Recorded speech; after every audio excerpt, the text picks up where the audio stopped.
I can rot in prison for my country. I am not a Filipino for nothing. What's up mga kaibigan? Dito na naman tayo sa ating reaction video. Magandang araw sa ating lahat. Within sa araw nito mga kaibigan ay ating pag-uusapan ang isang press conference na naganap ng umaga patungkol sa issue dyan sa Ombudsman. Within mga kaibigan, ang Malacanang ay pilit or ipinipilit na ilagay si Remulla dyan sa Ombudsman. Well mga kaibigan, pakinggan natin ang mga pahayag ni Atty. Topacio, ni Jimmy Bundok at saka ni Atty. Torion regarding sa parang masabi nating maniobra para lang ipilit talaga ilagay si Remulla at the same time mga kaibigan, ano ang outcome if ever malagay si Remulla dyan sa Ombudsman. Ito na po yung video mga kaibigan at ating pakinggan. Dapat ibalik muna nila yung ninakaw nila. Teka muna, wala po sa batas yan. Kasi tingin ko sa One Ball University na nag-aral na ng law si Tito Soto. Ang batas pong relevant are 3. Okay? Yung sa witness protection at sa immunity. Number 1, the earliest law is Presidential Decree 749, the first ever Whistleblowers Act in the Philippines. That was a presidential decree of Marcos Sr. enacted under the lawmaking powers of the President under the 73 Constitution when Amendment 6 was introduced, giving the President lawmaking powers aside from the batasang pambansa. Ang nakalagay po roon, kapag may whistleblower sa yung bribery, direct bribery, indirect bribery, qualified bribery under the revised penal code, 2010, 2009, 2010, 2011, at 211 ng RPC. Yung smuggling at saka tax evasion, yun po ang covered ng 749. May immunity. Wala po sa batas na sinasabing mag-restitution ka muna. There is no restitution provision. Doon po sa Rule 119 ng Rules of Court, may requirements din to become state witness. Wala rin pong restitution. Doon po sa Witness Protection Act, wala din pong restitution doon. Bakit ini-insist ng DOJ Secretary at ng Senate President that there should be restitution? Yung restitution, sasabihin nila, tinatawanan tayo niyan. They will get away with it? No. If you become state witness, you only get immunity from criminal action. Kung mayroon kang ill-gotten wealth, that is subject to another proceeding. Forfeiture. Meron pong way para kunin yung ill-gotten wealth. Bago sasabihin nila yung lifestyle check, bakit yung mga contractors ang nila-lifestyle check nyo? And dapat yung mga congressmen at yung mga DPWH engineers, officials, bakit? Because the presumption under the law that if your wealth is more than your salary, which gives rise to a presumption that the excess is still gotten, only applies to public officials. Kaya na lifestyle check, hindi po applicable yon sa private individuals. This is... So in other words mga kaibigan, sa pahayag ni Atty. Topacio dito mga kaibigan, ay pabor siya sa plano ni Marcolita sa Diskaya na bigyan ng witness protection o protection lang muna. At yung sinabi ni Soto at saka ni Remulla na ibalik mo na yung pirang ninakaw nyo. Hindi pa daw dapat yun at saka wala yun sa batas. In other words mga kaibigan, yung mga pahayag ni Marcolita since sa starting pa lang until nung nakaraang hearing ay pabor si Atty. Topacio. Yan po. Kaya kung isipin natin mga kaibigan, ano bang nangyari kay Remulla at saka kay Soto? Diyan mo lang mabibigyan mga kaibigan ng conclusion na kung yan ang ilagay sa Ombudsman, ano na mangyari sa Pilipinas, di ba? Tuloy natin. It's not to say na wag bawiin kung ang mga Diskaya, kung sino mang impaktong contractor dyan ay may ill-gotten wealth, may forfeiture proceedings. Pero hindi pwede sinasabi ni Tito Soto na magkaka-accounting, forensic accountant, isoli mo muna bago ka mag-safety test. Wala po. Wala po. It's baka si Miss Tapia lang ang nag-lecture sa kanya noon. Hindi po valid yung opinion na yun. Bakit nila dinadagdagan? Ayaw nila magkaroon ng immunity. Si Iskul Bocol, yan. Tinira na naman ni Atty. Topacio mga kaibigan si Soto. Yun na nga, no? Kaya dapat sana umaksyon na ang minority mga kaibigan. Dapat na mapalitan yan. Sana man lang sana si JB Ercito, si Pia Cayetano at 2 Bilyar. Isa na makapag-isip kung tama ba ang desisyon nila na bumaliktad sila at kumampi ka Soto. Bakit ayaw nila magkaroon ng immunity? Kasi ngayon, ini-intimidate na nila na huwag nang ituro yung mga congressmen, yung mga senador. Tama. How can you get good information from a whistleblower if you do not protect the whistleblower? Tama. In other words, mga kaibigan, nakita nyo naman kahapon ang hearing na sit aside na ang testimonya ng Diskaya mga kaibigan. Ano na lang ang tanong lang sa Diskaya? Bakit yung nasa affidavit nyo walang 2016 to 2022? Narinig nyo naman yan kahapon, di ba? Ni Kiko Pangilinan, ni Ontiveros. Tapos yung chairman kahapon, si Ping Lacson. Nakapokus na sila ngayon sa Bryce at saka Kang Alcantara. So in other words mga kaibigan, lumalayo na sa mga politiko ang investigasyon. Nakapokus na sila sa kontraktor at saka sa DPWH. Sinabi na nga mismo ni Atty. Topacio. Tuloy natin. Kita niyo lahat ng batas ng immunity. Pinoproteksyonan. Binibigyan ng safe house, binibigyan ng security personnel para hindi matakot. Ito, gustong mag-spill the beans, tinatakot nyo. Kung ngayon, kina-contempt nyo. Yan. What private person will not be intimidated by these acts? Alam nyo, wala na mangyayari dyan. Kung ganyan ang Senate President at ang DOJ Secretary, you can write this legislative investigation sa Senado off. Yun na. Doon pa lang sa pag-interject nila sa pagbibigay sana ni Marcoleta ng protection sa Diskaya, wherein nagkausap na siguro si Remulla at si Soto na kung mabigyan natin to ng protection, baka mas lalong kakanta. So para hindi kakanta ng kakanta, kailangan nilang tanggalan ng microphone. Kaya hindi nila binigyan ng protection mga kaibigan. Yun ang ibig sabihin ni Atty. Topacio mga kaibigan. Di ba?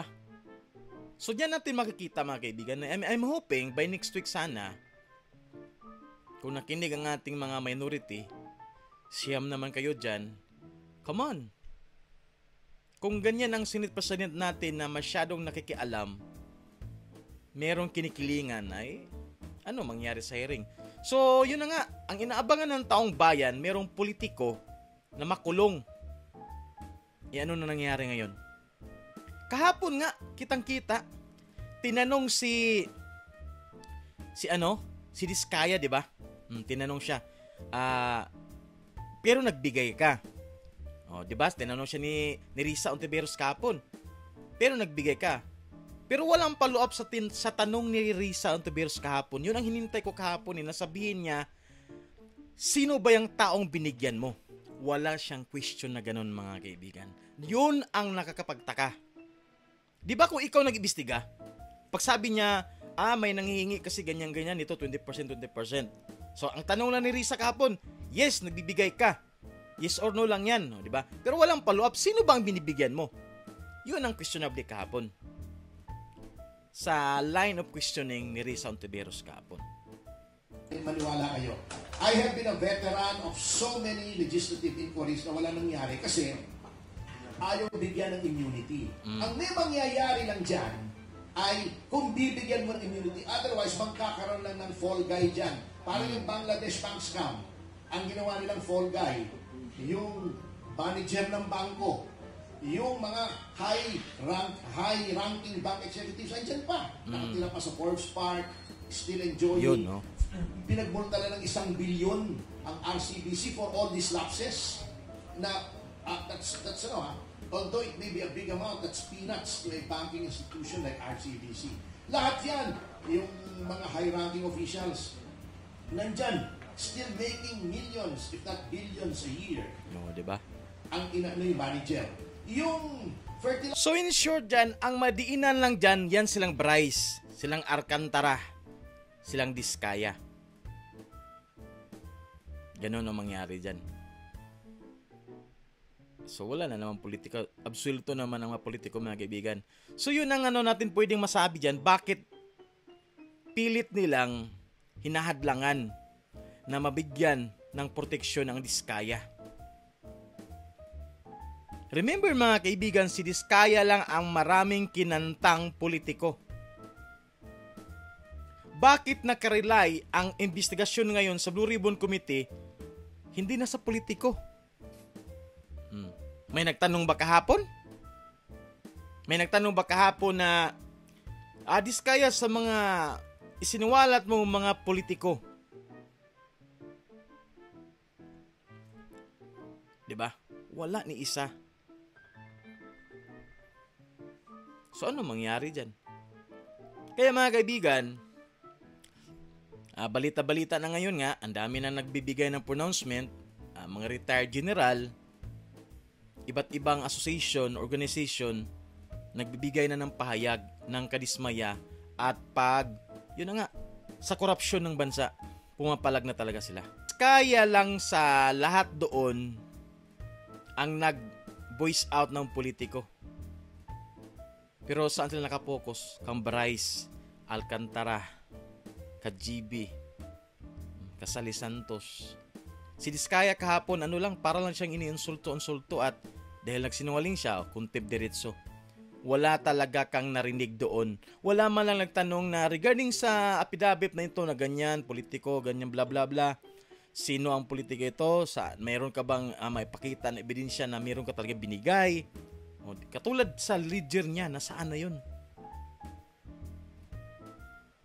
So in other words, yung ledger na yun, bakit hindi hanap kahapon? Or else, hindi na siguro yung ibibigay ng Diskaya kasi hindi naman sila binigyan ng protection. Diba? So tama lang tong sinasabi ni Atty. Topacio, mga kaibigan. Fertilizer fund scam. Yung mga supplier ang nademanda. By the way, naabsuelto na yung marami, including my client. Yung mga opisyal ng Department of Agriculture, walang na-demanda ron. Walang na-demandang public official. So, ganito po mangyayari dyan. Maniwala kayo.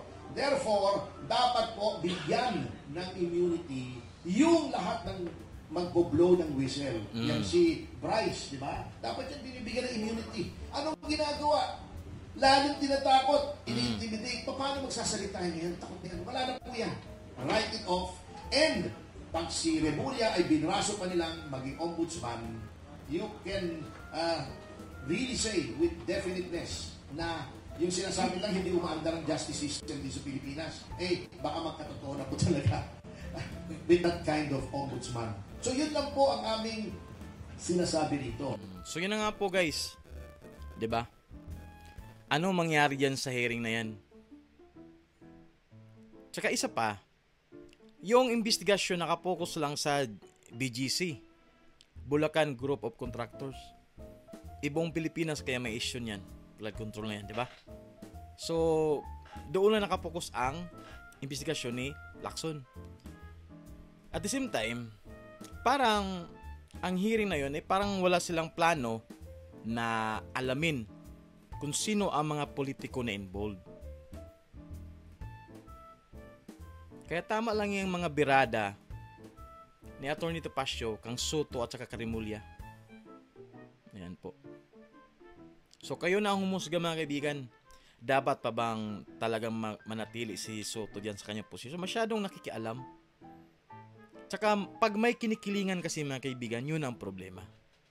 Diba? Kaya nakakalungkot isipin, billions po ang pinag-usapan na kinunap dito, nilalaro lang. Ayan. Kaya tama lang din yung mga ginagawa ni Atty. Topacio na dapat birahin ang mga taong ganyan. Okay?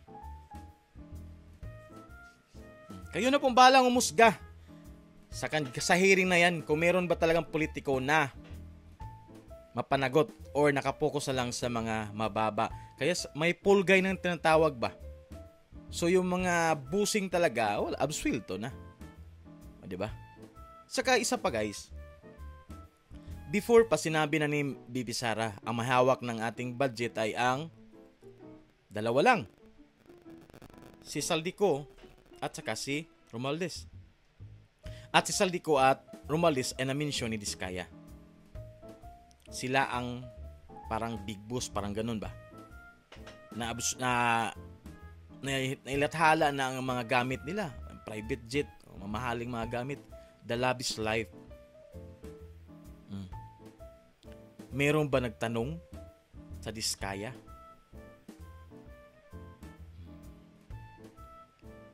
So, tama to. Sa sinabi ko lang before na ang matatamaan lang din sa hearing nito yung mga nasa baba lang. Sila lang makulong. Siyempre, hindi na sila aamin kung sino yung busing nila kasi daming mga detrit mangyayari dyan. So, abangan natin ang susunod na kabanata mga kaibigan sa isyong flood control. So, hanggang dito na po mga kaibigan. Salamat sa mga nanood. Huwag kalimutan mag-like, share, and subscribe. Thank you.